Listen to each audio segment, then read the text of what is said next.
जब गाय माता दूध न देकर वोट दे रही है तो वो तो गाय माता को माता करेंगे ही।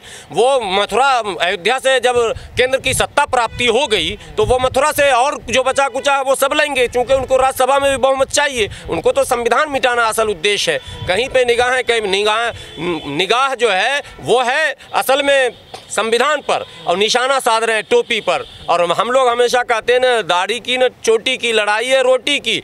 आज भी लोग तरस रहे हैं रोटी के लिए, और आप दाढ़ी चोटी, मंदिर मस्जिद, हिंदू मुस्लिम, हिंदुस्तान पाकिस्तान करते रहिए।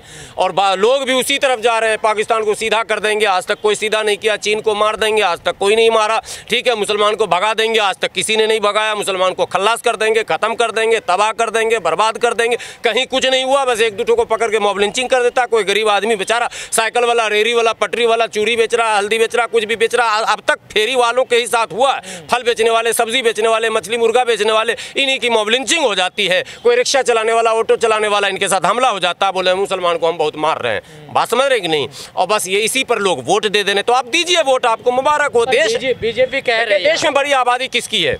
85% कौन है? बहुजन है। देश अगर बर्बाद होगा तो बर्बाद कौन होगा?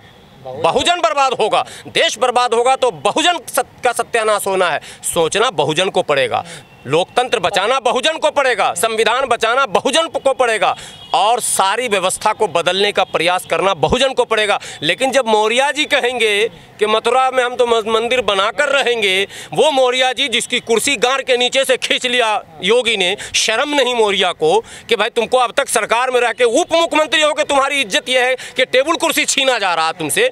और अखिलेश जब खाली करके आया, क्या कहते हैं, मुख्यमंत्री आवास, तो गंगा जल से पवित्र किया गया। यादवों को शर्म नहीं। जब इनको शर्म ही नहीं है, ये खुद ही देश को मनुवाद के हाथों गिरवी रखना चाहते हैं, तो रखें। ये सोचकर ना रखें कि मुसलमान को कुछ कर देंगे। ना ना ना ना ना ना, मुसलमान का कहीं कुछ नहीं होना है। मुसलमान का न होना है, न होगा, न हुआ। अरे थोड़ा बहुत होगा, 10-20 करोड़ मुसलमान हैं भारत में, मान लीजिए।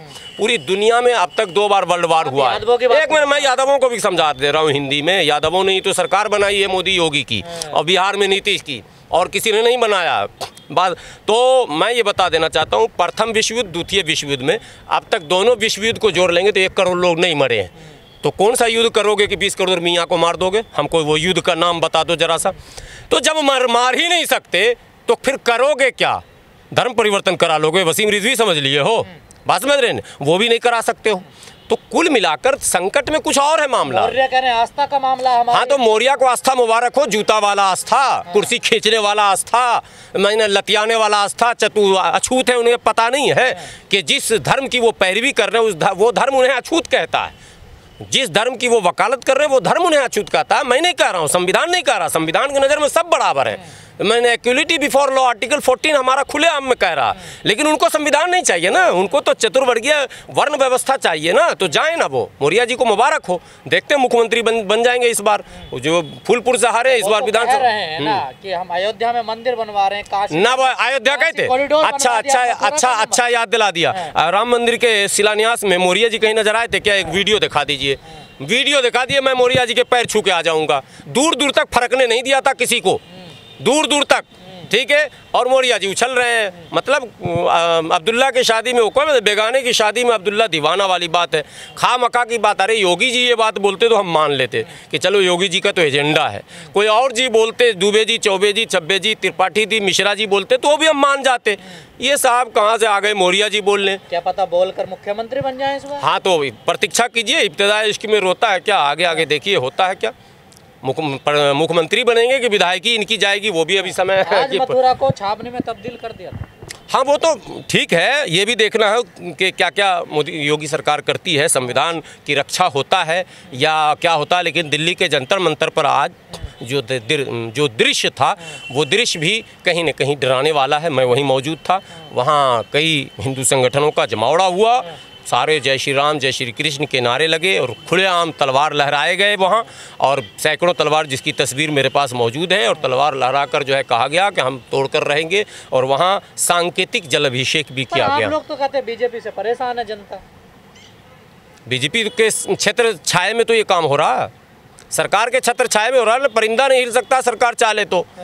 आप जाइए जंतर मंतर, आपको डिटेन कर लिया जाएगा। उनके लिए आज़ादी है, वो तलवार लेकर जंतर मंतर आ रहे हैं साहब। तो कौन लोग हैं ये? जब जनता परेशान है तो अब यही मैं बहुजनों से कह रहा हूँ यार, देश बहुजनों का 85% बहुजन है, परेशान नहीं अगर है तो गहरी नींद में सो रहा ना। सुन, यही तो मैं उनसे बार बार कह रहा हूँ कि अगर नहीं जागे, नहीं चेते, नहीं सावधान हुए तो इसका खामियाजा आने वाली पीढ़ियों को भुगतना पड़ेगा।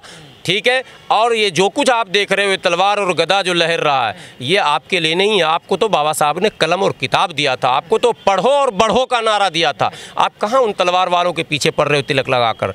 तो मैं इतना ही कहना चाहूँगा कि लोग बाबा साहब को पढ़ें, समझें, उनके बलिदान और त्याग को समझें। किस तरह का सपना था बाबा साहब की, कैसा समाज वो देखना चाह रहे थे, ये असल प्रश्न है। तो अखिलेश यादव की रैली में भी रह लो। अरे आप क्यों बार बार वही सवाल उठा रहे हो? मुझे पता है कि हमारे यहाँ ओबीसी समाज में बहुत अभी कमी है जागृति की, और वही रीढ़ की हड्डी बने हुए हैं मनुवाद की। मनुवादियों का वो जो क्या बोलते हैं डोली जो उठाए हुए है, वो हमारा ओबीसी समाज उठाए हुए है, लेकिन है तो हमारा भाई बहुजन का शेष हिस्सा, बड़ा हिस्सा है भाई, उन्हीं से हमें उम्मीद है। अखिलेश टोपी पहनेंगे जैसे गदा लहरा रहे हैं। नहीं, टोपी पहनने और गदा लहराने, देखिए राजनेताओं को आप फ्री कर दीजिए इनसे। राजनेताओं का क्या है, मंदिर भी जाएं, मस्जिद भी जाएं, जाना भी चाहिए, मैं ये नहीं, लेकिन किसी की आस्था पर चोट नहीं कीजिए, संवैधानिक व्यवस्था का विरोध नहीं कीजिए, ये मैं कहता हूँ। अगर गदा ले लिया तो कोई जुर्म नहीं किया, और कोई मंदिर चला गया तो कोई अपराध नहीं किया, मस्जिद चला गया तो अपराध नहीं किया, किसी के पूजा पाठ में अगर चला गया, क्रियाक्रम में, श्राद्ध में चला गया, राजनेताओं को जाने दीजिए। सपा समर्थन करेगी मथुरा में? नहीं, आप किस, ये तो आप सपा से आप सवाल पूछिए, मैं तो सपा का नहीं हूँ। ये सपा से ही नहीं, तमाम पार्टियों से सवाल है कि इस संकट की घड़ी में क्या आपकी वही भूमिका होगी जो भूमिका मैंने पहले थी, या आपको लग रहा है कि हाँ ये चोट केवल इस्लाम मुसलमान पर नहीं है बल्कि संविधान पर है। दिन भी देख लीजिएगा, 6 दिसंबर रखा गया। सवाल सरवर जी, यूपी चुनाव पे हम अभी यूपी में ही हैं। यूपी में 3 बड़ी पार्टियां हैं, बीएसपी, सपा और बीजेपी। बीजेपी भी अपना मंदिर का आलाप ला रही है, और अखिलेश यादव भी जिन्ना गन्ना चल रहा है, लेकिन जो बसपा है वो संविधान की बात कर रही है। आखिर ऐसा क्यों? देखिए, जनता को सचेत सावधान होने की आवश्यकता है। बड़ी आबादी, वोट डालने वाले लोग, आमजन जो लोग हैं, वो अगर गंभीर नहीं होंगे, वो अगर भावनाओं में ग्रसित होकर, देखिए अगर धार्मिक भावनाओं, जातिगत भावनाओं से ग्रसित होकर वोट देंगे तो परिणाम वही होगा, ढाक के 3 पात। इनको रियल इश्यूज जो है, रोजी रोटी, पढ़ाई लिखाई, दवाई, कमाई, ये मुद्दा है असल इस देश का साहब। हम लोग ये चाहते हैं कि बच्चे हमारे अच्छे कपड़ा पहन लें, अच्छे स्कूल में पढ़ लें, अच्छे नौकरी मिल जाए अच्छी, ये मुद्दा है, अच्छा मकान बन जाए, अच्छी गाड़ी हो जाए, ये है मामला। लेकिन ये सब आपको हमको नहीं मिलेगा, ये मिलेगा। हाँ, तो यही हो रहा, अगर इस पर वोट देंगे तो फिर झेलेंगे।